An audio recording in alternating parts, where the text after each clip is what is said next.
তরমুজ দেখতেও যেমন আকর্ষণীয়, এটি খেতেও তেমনি সুস্বাদু। গ্রীষ্মকালীন বিভিন্ন ফলের মধ্যে তরমুজের চাহিদা সবচেয়ে বেশি।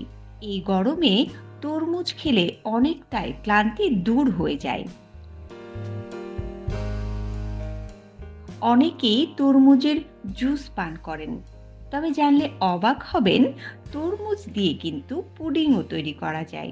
ঠান্ডা ঠান্ডা তরমুজের পুডিং মুহূর্তেই আপনার শরীর থেকে ক্লান্তি দূর করে প্রশান্তি যোগাবে।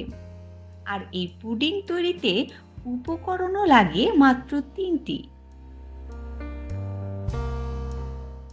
চলুন জেনে নেওয়া যাক এর সহজ রেসিপি। এটি তৈরি করতে উপকরণ হিসেবে লাগে তরমুজ।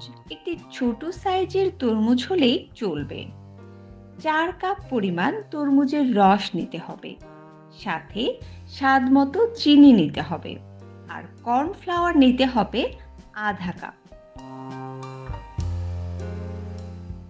এবারে পদ্ধতিটি বলে দিচ্ছি। তরমুজ টুকরো করে বীজ ছড়িয়ে ব্লেন্ড করে নিন। তারপর তরমুজের রস মাঝারি আঁচে চুলায় বসিয়ে অনবরত নাড়তে থাকুন। বলক আসলে স্বাদ মতো চিনি দিন। ফুটে উঠলে কর্নফ্লাওয়ার পানিতে মিশিয়ে অল্প অল্প করে নাড়ুন। এ সময় চুলার আঁচ অবশ্যই কমিয়ে দিতে হবে, তা না হলে দলা বেঁধে যাবে। অনবরত নাড়তে নাড়তে মিশ্রণটি ঘন ও আঠালো হয়ে গেলে নামিয়ে দিন। একটি বেকিং মোল্ডে বাটার ব্রাশ করে তরমুজের মিশ্রণে ঢেলে দিন। ঠান্ডা হওয়ার পর নরমাল ফ্রিজে রেখে দিন।